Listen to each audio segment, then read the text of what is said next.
Hey yo, Felinoid, you asked for a video response and so you'll get one. Say hello to Rufus.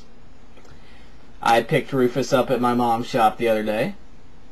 I'm really not much of a stuffed animal person. I have a couple Garfields because I love Garfield. But this darn bugger was just so adorable I couldn't pass him up.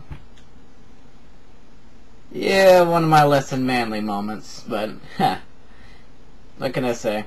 I don't regret it at all.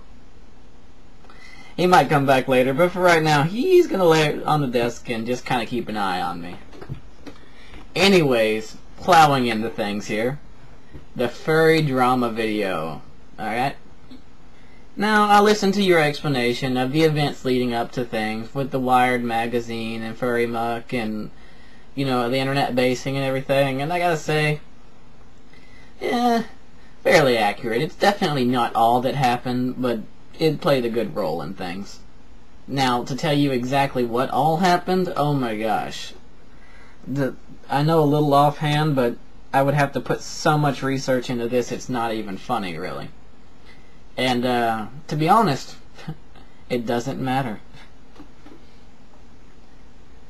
What matters is where we stand now and how we got here.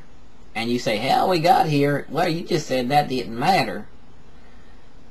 Alright, what I mean by that is, you know, we had the fandom. There was parts of it that maybe not the, how do you say this, the best. It had its perversion just like any other fandom and just like the human race and all that good stuff. But, you know, it was just the fandom. And then you had some people pick on it. And yeah, people pick on it, it happens. Then you had an article done on it, and perhaps the fandom didn't handle it as well as they should have, ending up encouraging the view on it that it's based off of perversion. Now, you know,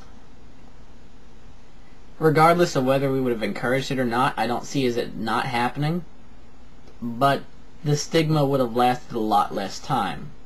It would have been much more easily brushed aside instead of kind of fueling it. But moving on.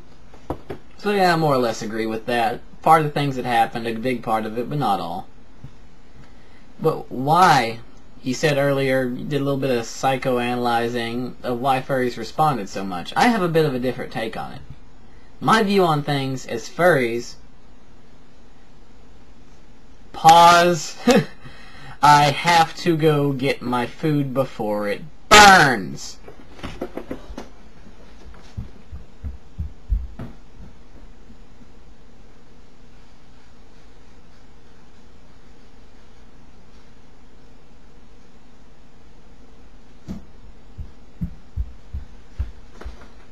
Sorry about that.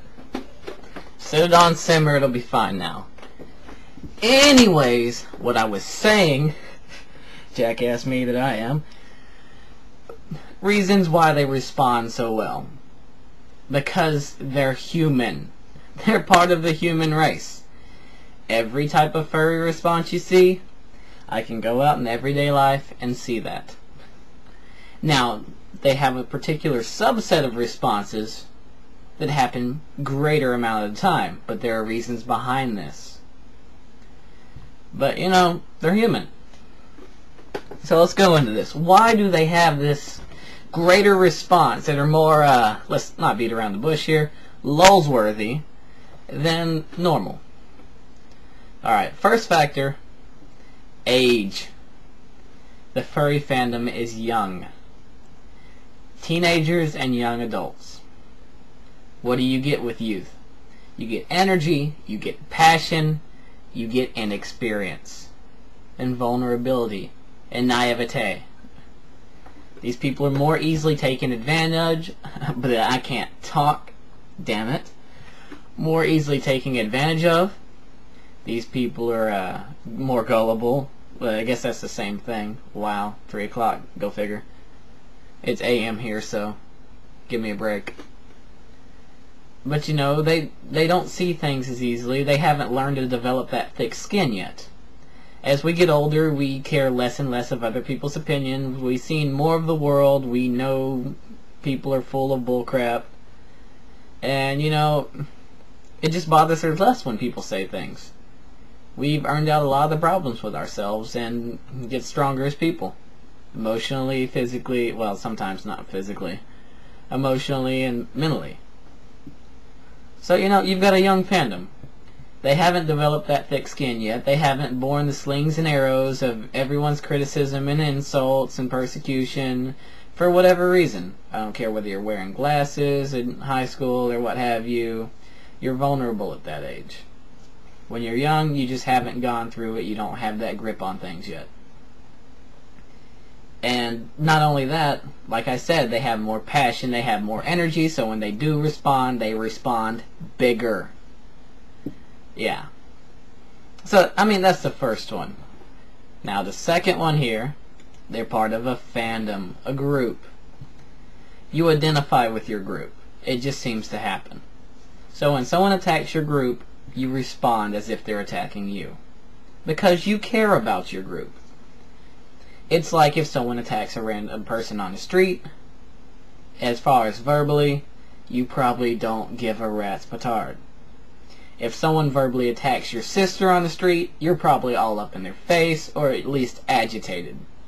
Alright, because that's your sister, you care about her.